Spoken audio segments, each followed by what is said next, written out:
Assalamualaikum dan salam sejahtera.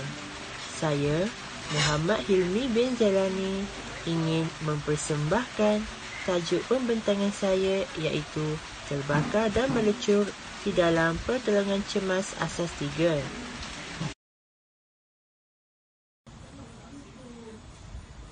Pertama sekali, saya akan menerangkan tentang pengenalan terbakar dan melecur.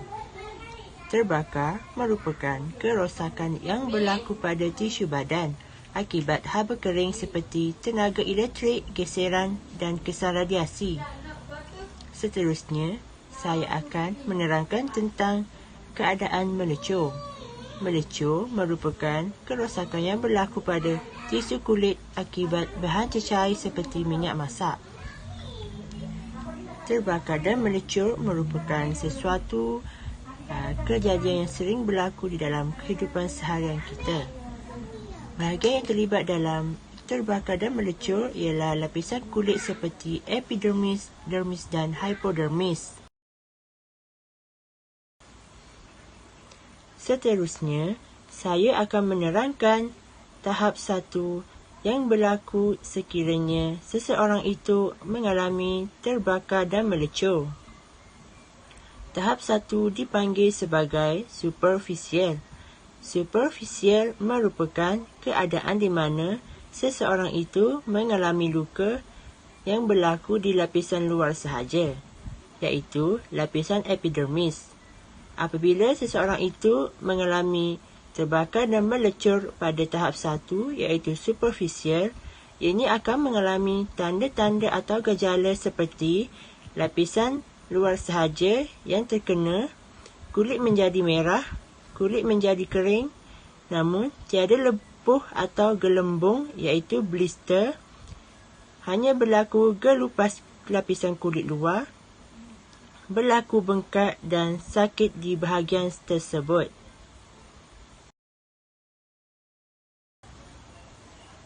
Seterusnya, saya akan menerangkan tahap yang seterusnya iaitu tahap 2. Tahap 2 dipanggil sebagai partial thickness.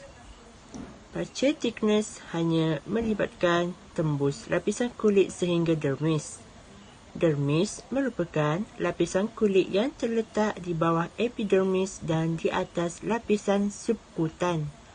Ia adalah lapisan kulit yang paling tebal dan terdiri daripada tisu berserabut dan elastik. Oleh itu, ia memberikan kekuatan dan kelenturan pada kulit. Apabila seseorang itu mengalami terbakar dan melecur pada tahap 2, ini akan mengalami tanda-tanda atau gejala seperti kulit menjadi warna putih atau merah ceri, kulit menjadi lembap, terdapat lempuh iaitu blister dan akan mengakibatkan sakit yang kuat. Dan seterusnya ialah tahap yang terakhir iaitu tahap 3 yang dipanggil sebagai full thickness. Full thickness merupakan keadaan di mana semua lapisan kulit rosak akibat terbakar dan melecur sehingga lapisan otot hingga tulang. Apabila seseorang itu mengalami terbakar dan melecur pada tahap ini, ianya akan mengalami tanda-tanda atau gejala seperti kerosakan kulit berlaku sehingga lapisan lemak.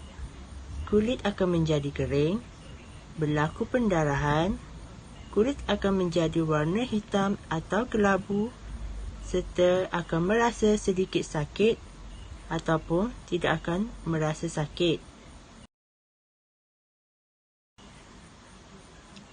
Seterusnya, kita akan beralih kepada bahagian bantuan kecemasan yang dapat dilakukan sekiranya berada di dalam keadaan terbakar dan melecur.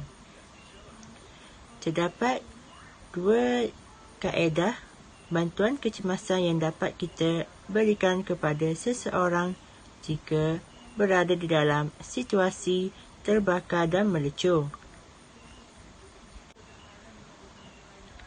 Kaedah yang pertama ialah kaedah 3B. B yang pertama merupakan burn stop, iaitu menghentikan pembakaran. Seterusnya ialah breathing maintain, yang merupakan kita perlu memastikan kawasan di sekeliling mangsa yang terlibat di dalam keadaan terbakar dan melecur berada dalam keadaan yang baik dan pengudaraan yang terbuka. Dan B yang ketiga ialah body examine, iaitu merupakan periksa tahap kebakaran.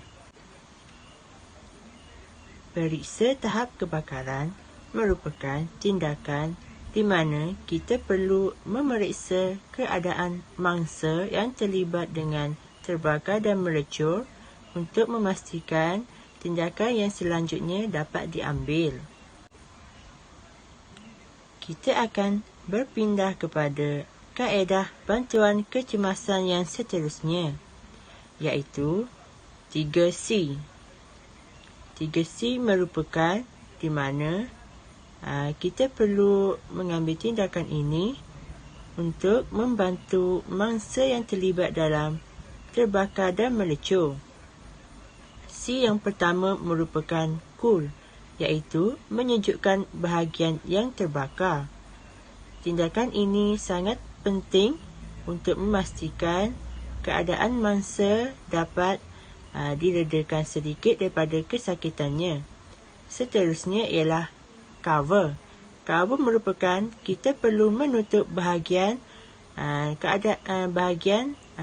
si mangsa yang terlibat dalam terbakar atau melecur bagi mengelakkan berlakunya iritasi atau jangkitan bakteria. Dan seterusnya ialah carry. Carry merupakan di mana kita membawa mangsa ke hospital berdekatan untuk mendapatkan rawatan yang selanjutnya. Saya juga akan menerangkan tentang komplikasi yang akan berlaku sekiranya seseorang itu mengalami terbakar dan melecur. Yang pertama sekali ialah kesejukan yang melampau, iaitu hipotermia. Hipotermia merupakan keadaan di mana seseorang itu akan kehilangan haba badan berikutan kesedaran luka.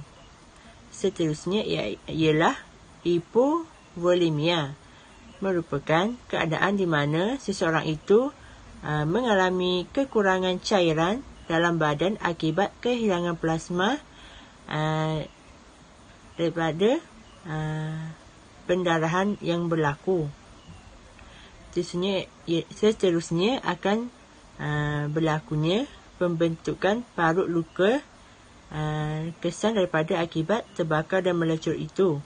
Dan akhir sekali akan berlakunya jangkitan kuman.